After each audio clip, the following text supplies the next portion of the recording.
এবার মালয়েশিয়াতে stage performance করে সমালোচনার মুখে পড়লেন চিত্রনায়িকা পরিমণি।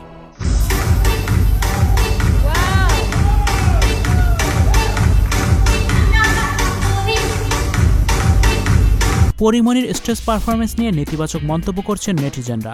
ভিউয়ার্স, পুরো ভিডিওটি শুরু থেকে শেষ পর্যন্ত দেখে অবশ্যই আপনার মূল্যবান মতামতটি জানিয়ে দিন। ঢাকাই সিনেমার এ সময়ের জনপ্রিয় নায়িকা পরিমণি। ব্যক্তিগত জীবন নিয়েই এখন পরিমণির বেশি ব্যস্ততা, তবে সিনেমার কাজে তাকে দেখা যায়। এবার মালয়েশিয়ায় প্রবাসী বাংলাদেশিদের উদ্যোগে একটি অনুষ্ঠানে অংশ নিতে ছেলেকে নিয়ে মালয়েশিয়ায় উড়াল দেন চিত্রনায়িকা পরিমণি। এখানে স্টেজ পারফরমেন্স করেন পরিমণি। ডানা কাটা পরিগানে নেচে অবাক করে দিয়েছিলেন পরিমণি। তবে নায়িকার নাচ নিয়ে নানান রকমের মন্তব্য করছেন নেটিজেনরা। বেশিরভাগ মন্তব্য এসেছে নেতিবাচক।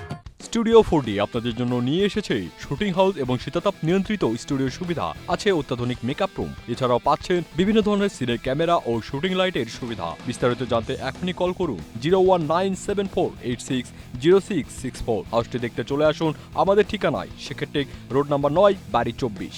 মা হওয়ার পর নিজের ফিগার কন্ট্রোল করতে পারছেন না চিত্রনায়িকা পরিমণি। ফলে অতিরিক্ত ওজন নিয়ে নাচতে গিয়ে বডি শেমিংয়ের শিকার হতে হচ্ছে পরিমণিকে। ভাইরাল হওয়া ভিডিও ক্লিপে পরিমণির নাচ দেখে হাসাহাসি করছেন নেটিজেনরা। ফিগার মেনটেন না করে এমন পারফর্ম করা তার উচিত হয়নি, এমনই মন্তব্য করছেন সবাই। যদিও কোনো বাজে মন্তব্য কখনোই আমলে নেন না চিত্রনায়িকা পরিমণি। নিজের ইচ্ছে মতোই কাজ করতে পছন্দ করেন পরিমণি। বর্তমানে সিনেমা নিয়ে পরিমণির কোনো ব্যস্ততা নেই। যে কয়টি সিনেমা সম্প্রতি মুক্তি পেয়েছে কোনোটি আলোর মুখ দেখেনি। এখন সিনেমা ছেড়ে ব্যবসায় ঝুঁকে পড়েছেন চিত্রনায়িকা পরিমণি। ভিউয়ার্স, পরিমণির এই স্টেজ পারফরমেন্স নিয়ে আপনাদের কি মতামত জানিয়ে অবশ্যই কমেন্টস করে দিন। আর ভিডিওটি শেয়ার করার অনুরোধ রইল। নিয়মিত ভিডিও পেতে যুক্ত থাকুন আমাদের সাথে। Icon focus 24 TV, powered by 4D Fourth Dimension। আমাদের চ্যানেলটি সাবস্ক্রাইব করে আমাদের সাথে থাকুন।